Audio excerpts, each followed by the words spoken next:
എനിക്കൊരു അനിയത്തിയുണ്ട്, ഗർഭിണിയാണ്. അപ്പം ഈ പൊമാഗ്രനേറ്റ് എല്ലാ ദിവസവും തന്നെ അവൾക്ക് കൊടുക്കാറുണ്ട്. അവൾക്ക് അയണൊക്കെ കുറച്ച് കുറവാണ്. അപ്പം അവൾ ഇതിങ്ങനെ ആക്കി ഇവിടെ എവിടെ നിന്ന് കണ്ടാലും വാങ്ങിച്ചുകൊണ്ടുവരും, ചുമന്ന് കൊണ്ടുവരും, സൂക്ഷിച്ച് വെക്കും. എന്നിട്ട് വേണ്ടതൊക്കെ എടുത്ത് എൻ്റെ കയ്യിലൊക്കെ തരും.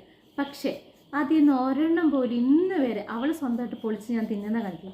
അവൾ എന്താ ഉദ്ദേശിക്കുന്നതെന്ന് എനിക്കറിയത്തില്ല.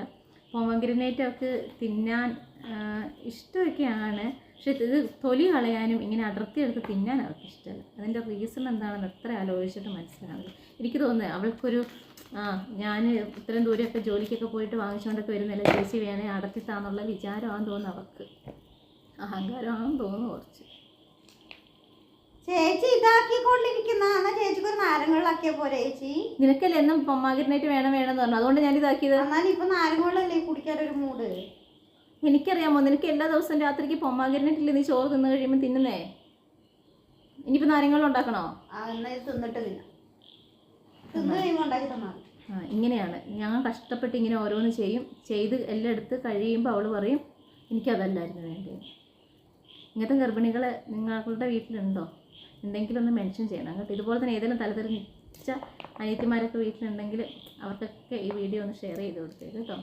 കഷ്ടപ്പെട്ട് ജ്യൂസൊക്കെ 2-3 ജ്യൂസൊക്കെ അവൾ അടുപ്പിക്കും, എന്നിട്ട് 3 അവൾ കുടിക്കൂല. അപ്പോൾ അവൾക്ക് ലൈം സോഡ വേണമെന്ന് പറയും. എന്ത് ചെയ്യാനാ, സഹിക്കല്ലാതെ വേറെ നിവൃത്തിയില്ല. ഞാൻ ഒരു കാര്യം ചെയ്യാം, പൊമാഗ്രനേറ്റ് ഞാൻ ആക്കുന്നില്ല കേട്ടോ, നാരങ്ങളിലാക്കി തരാം കേട്ടോ. ഓക്കെ, അത് കഴിയുമ്പോൾ നീ ജ്യൂസ് വേണമെന്ന് പറയുമോ? ചിലപ്പോൾ ശരിയാക്കി തരാം. ഈ കൊച്ചിനെ കൊണ്ട് ഞാൻ പ്രതികാരം ചെയ്യിപ്പിക്കുള്ളൂ. നീ കണ്ടോ, കൊച്ചിങ്ങോട്ട് വരട്ടെ, കൊച്ചിനോട് ഞാൻ പറയും നീ ഇങ്ങനെയൊക്കെ ആയിരുന്നു. അപ്പം നീ ദോശ കൊണ്ടുവരുമ്പോൾ അവൻ പറയുന്ന ഇഡ്ഡലിയാണ്. അതൊരു കാര്യം, ഇതെന്തിപ്പോൾ ഞാൻ കൊടുത്താലും അവളിത് മൊത്തം ഇപ്പം ഛർദ്ദിച്ചോളൂ. 7 മാസമായിട്ട് അവൾക്ക് ഛർദ്ദി മാത്രമേ ഉള്ളൂ.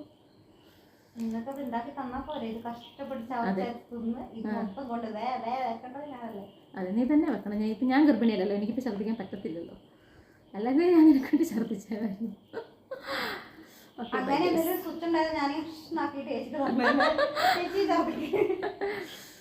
ഗർഭിണികളുടെയൊക്കെ ഓരോരോ വിശേഷങ്ങളെ. ഇതാ കഴിക്കാൻ എന്തായാലും കുറച്ച് കഴിഞ്ഞ് ഞാൻ കഷ്ടപ്പെട്ട് ആക്കിയതല്ലേ, ലൈം സോഡയോ നാരങ്ങയുള്ള ജ്യൂസൊക്കെ ആക്കി തരാം.